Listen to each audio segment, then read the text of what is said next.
ନମସ୍କାର ଦର୍ଶକ ବନ୍ଧୁ।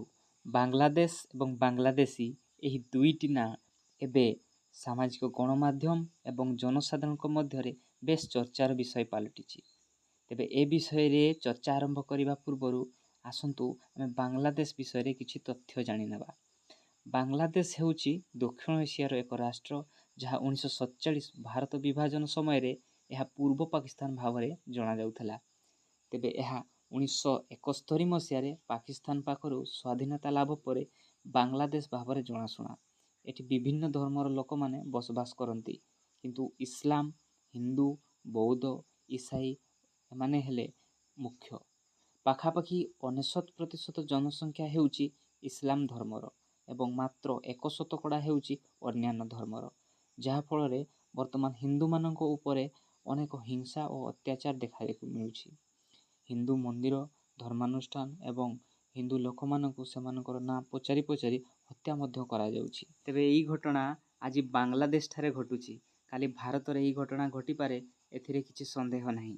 କାରଣ ଅନେକ ବାଂଲାଦେଶୀ ପ୍ରବାସୀ ବେଆଇନ ଭାବରେ ଭାରତକୁ ପ୍ରବେଶ କରି ସେମାନଙ୍କର ସଂଖ୍ୟା ବଢ଼ାଇବାରେ ଲାଗିଛନ୍ତି। ଏମାନେ ପ୍ରଥମେ ଏଣେ ତେଣେ ବସ୍ତି ସ୍ଥାପନ କରି ଧୀରେ ଧୀରେ ସରକାରୀ ଏବଂ ବେସରକାରୀ ଜମି ଜବରଦଖଲ କରି ସ୍ଥାୟୀ ବାସିନ୍ଦା ପାଲଟି ଯାଉଛନ୍ତି। ସେହିପରି ଓଡ଼ିଶାକୁ ଏମାନେ ମୁଖ୍ୟତଃ ଜଳପଥ ଓ ପଶ୍ଚିମବଙ୍ଗ ସୀମା ମଧ୍ୟ ଦେଇ ଓଡ଼ିଶାକୁ ପ୍ରବେଶ କରୁଛନ୍ତି। କେନ୍ଦ୍ରାପଡ଼ା, ଭଦ୍ରକ, ଖୋର୍ଦ୍ଧା, ନବରଙ୍ଗପୁର ଆଦି ଜିଲ୍ଲାମାନଙ୍କରେ ଏମାନଙ୍କର ସଂଖ୍ୟା ଏତେ ପରିମାଣରେ ବଢ଼ି ଚାଲିଛି ଯେ ତାହା କଳ୍ପନା କରାଯାଇପାରିବ ନାହିଁ। ଭାରତର 2001 ମସିହା ଜନଗଣନା ଅନୁଯାୟୀ 31 ଲକ୍ଷ ବାଂଲାଦେଶୀ ଥିଲେ ଏବଂ ଜନ୍ମସ୍ଥାନ ଆଧାର ଅନୁସାରେ 37 ଲକ୍ଷରୁ ଉର୍ଦ୍ଧ୍ୱ ବାଂଲାଦେଶୀମାନେ ପ୍ରବେଶ କରିଥିଲେ। ତେବେ 2009ର ଅନ୍ୟ ଏକ ତଥ୍ୟ ଅନୁସାରେ ଜଣାଯାଏ ଯେ 1.5 କୋଟି ପ୍ରବାସୀ ବାସ କରୁଥିଲେ, କିନ୍ତୁ 2007ରେ ଭାରତ ସରକାର କହିଲେ ଯେ 30,000ରୁ ଉର୍ଦ୍ଧ୍ୱ ବେଆଇନ ଭାବରେ ବସବାସ କରୁଛନ୍ତି। ଏଥିରୁ ସ୍ପଷ୍ଟ ଭାବରେ ଜଣାଯାଉଛି ଯେ ଭାରତ ସରକାରଙ୍କ ପାଖରେ ଏମାନଙ୍କର କୌଣସି ହିସାବ କିତାବ ନାହିଁ। ନା ଭାରତ ସରକାରଙ୍କର ତଥ୍ୟକୁ ସ୍ୱୀକାର କରାଯାଇପାରିବ, ନା ସରକାରୀ ବିଭାଗର ତଥ୍ୟକୁ ସ୍ୱୀକାର କରାଯାଇପାରିବ।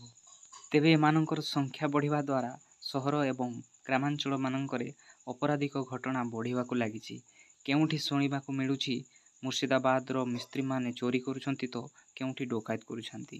ତେବେ ମୁଖ୍ୟତଃ ଏମାନେ ଓଡ଼ିଶାକୁ ଜଳପଥ ଓ ପଶ୍ଚିମବଙ୍ଗ ଆଡ଼ୁ ସ୍ଥଳଭାଗ ଦେଇ ପ୍ରବେଶ କରୁଛନ୍ତି ଏବଂ ଫେରିବାଲା, ରାଜମିସ୍ତ୍ରୀ, କବାଡ଼ିବାଲା ଆଦି ବସ୍ତି ସ୍ଥାପନ କରି ବସବାସ କରୁଛନ୍ତି ଓ ବିଭିନ୍ନ ଅପରାଧିକ ଘଟଣା, ଗୋରୁ ଚାଲାଣ ଆଦି ବେଆଇନ କାର୍ଯ୍ୟରେ ଲିପ୍ତ ରହୁଛନ୍ତି। ଦର୍ଶକ ବନ୍ଧୁ, ବର୍ତ୍ତମାନ ସମୟ ଆସିଛି ସଜାଗ ହେବା ପାଇଁ, ସଚେତନ ହେବା ପାଇଁ, ନହେଲେ ପାକିସ୍ତାନ, ବାଂଲାଦେଶ, ଆଫଗାନିସ୍ତାନ ପରି ଭୟାବହ ପରିସ୍ଥିତି ଭାରତରେ ସୃଷ୍ଟି ହେବା ପାଇଁ ବେଶୀ ସମୟ ଲାଗିବନି। ଆପଣଙ୍କ ମତାମତ କମେଣ୍ଟ ମାଧ୍ୟମରେ ଜଣାଇବେ ଏବଂ ଏହି ଭିଡ଼ିଓଟିକୁ ଅଧିକରୁ ଅଧିକ ସେୟାର କରିବେ। ଧନ୍ୟବାଦ।